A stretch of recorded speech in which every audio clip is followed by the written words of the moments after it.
राहता येथे दिनांक 17 फेब्रुवारी रोजी बहुजन भीम पॅन्थर सेना बहुउद्देशीय संस्था या सामाजिक संघटनेची आढावा बैठक व आयडेंटी कार्ड वाटप कार्यक्रम उत्साहात संपन्न झाला।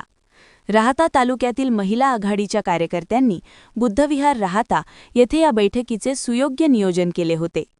कार्यक्रमाच्या अध्यक्षस्थानी महाराष्ट्र राज्य सल्लागार सतीश निकम सर होते, तर प्रमुख पाहुणे म्हणून संघटनेचे संस्थापक अध्यक्ष पत्रकार इब्राहिम उर्फ मुन्नाभाई शेख उपस्थित होते। कार्यक्रमाची सुरुवात भारतरत्न डॉक्टर बाबासाहेब आंबेडकर आणि गौतम बुद्ध यांच्या प्रतिमेस पुष्पहार अर्पण करून आणि बुद्धवंदनीने करण्यात आली। यानंतर नवनिर्वाचित सदस्यांना आय कार्ड वाटप करण्यात आले। पुढे संस्थापक अध्यक्षांचा सत्कार समारंभ पार पडला। आपल्या प्रबोधनपर भाषणात संस्थापक अध्यक्षांनी संघटनेत काम कसे करावे, कशासाठी करावे आणि का करावे याविषयी मार्गदर्शन केले। उपस्थित मान्यवरांनीही आपले मनोगत व्यक्त केले।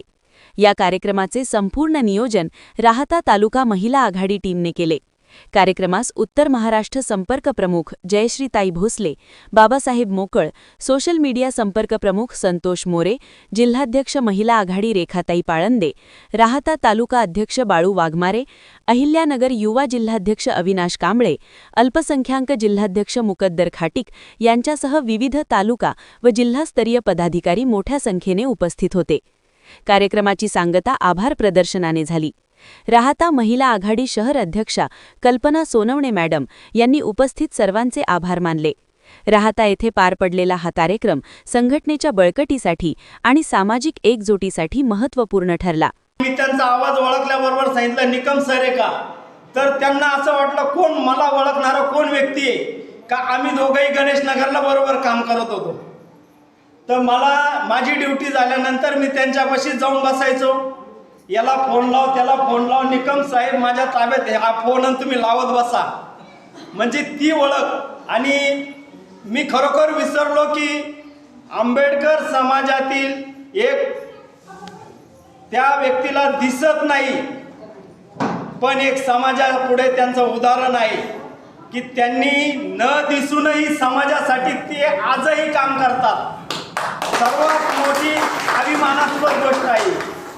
जर त्यांना डोळे नसतानाही ते जर हे काम करू शकतात, तर त्यात आमच्या ताईंचा 50% वाटा बरोबर त्यांच्याबरोबर आहे, 100% म्हणायला हरकत नाही। त्या ताईंच्या प्रेरणेमुळे ते काम करताय। परंतु यांना जी सद्बुद्धी महामानव डॉक्टर बाबासाहेब आंबेडकर व तथागत गौतम बुद्धांनी जी दिलेली आहे की समाजासाठी काहीतरी आपलं देणं असावं लागतं, ते देणं देण्याचं काम त्यांनी दोघा नवरा बायकोने केलेलं आहे आणि आज त्यांचा आपल्या संघटनेत प्रवेश झाला आहे। मला नाही वाटत का संघटना राहता तालुक्यामध्ये थांबेल आता, का एवढा आंबेडकर चळवळीतला एवढा अभ्यासू व्यक्तिमत्व आपल्याला मिळालेलं आहे। काही अडचण झाली तरी त्यांच्याशी कॉन्टॅक्ट करा तुम्ही। मला निश्चित गॅरंटी आहे, ज्या माणसाचा नंबर निकम सरांकडे गेला त्या माणसाला एका दिवसातून कमीत कमी 2 कॉल तरी त्या माणसाला करणार ते, हे माझा अनुभव आहे। एकदा मुनी तथागत गौतम बुद्ध यांना पंचांग प्रणाम। ज्या ज्या महामानवाडी समाजाप्रती आपले संत महंत सर्वांनी आपल्या परीने समाजाचे एकीकरण, समाजाची दुपळी टाळण्यासाठी व समाजाप्रती ज्या ज्या संत महंतांनी हे केलं त्या सर्वांना पंचांग प्रणाम, अभिवादन।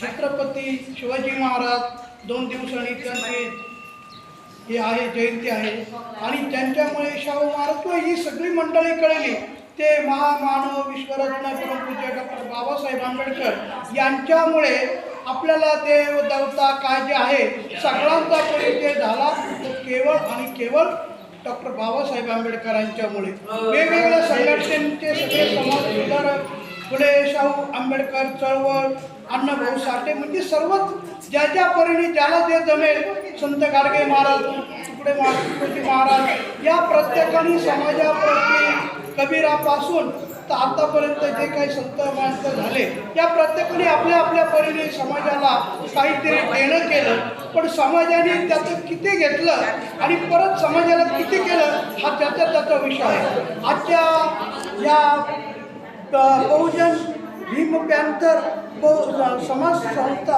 बहुउद्देशीय संस्थेचे संस्थापक अध्यक्ष माझे एक मित्रवर्य जुने सहकारी मुन्नाभाई शेख आणि ते पत्रकार, त्यांना कोणत्या भाषात ते वायडी लहान असतील पण त्यांनी जे हाती काम घेतलेलं आहे, कीर्ती लहान पण कृती महान अशी ते म्हणतात, मूर्ती लहान पण कीर्तिमान, त्या पद्धतीने त्यांनी स्वतःच्या समाजात मुस्लिम समाजात बरेच वेगवेगळ्या पद्धतीचे असताना त्यांना कसे आंबेडकर कळाले हे सर्वांनी शिकण्यासारखं आहे. आणि या सर्वांना त्यांच्याबरोबर आलेले त्यांचे मित्र सय्यदभाई, मोकळभाई, सर्वांचे नामोल्लेख करणं मला काही शक्य नाही. काहींची नावं ऐकायला आली, माझ्या वयामानाप्रमाणे माझा ऐकण्याचा प्रॉब्लेम, डोळे तर दृष्टी गेलेलीच आहे, तुम्हाला मी पाहू शकत नाही हे बरोबर आहे, पण जे बोलतील त्यांचे आवाजाच्या माध्यमातून थोडंफार आकलन होतं. आणि याद्वारे आज माझ्यासारख्यावर त्यांनी एवढा मोठा विश्वास टाकावा की एक अंध माणूस काय सल्लागार असेल, भराशांच्या डोक्यात शंका सहज येऊ शकते, कारण अंधत्व प्रथम दिसतं, बुद्धीत बौद्धिकता कोणाला दिसत नाही.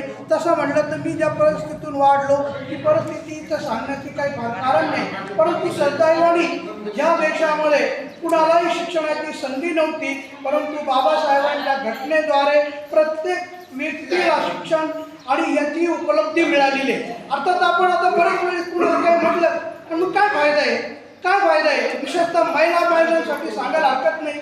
1942 साली बाबासाहेबांनी 20 जुलैला एक नागपूर येथे महिलांची स्पेशल परिषद आयोजित केली होती, महिलांना शहाणपण करण्याची. कारण महिला खरी घराची कर्तृत्ववान व्यक्ती असते ही बाबासाहेबांनी फुलेंनी सर्वांना सिद्ध केलेले.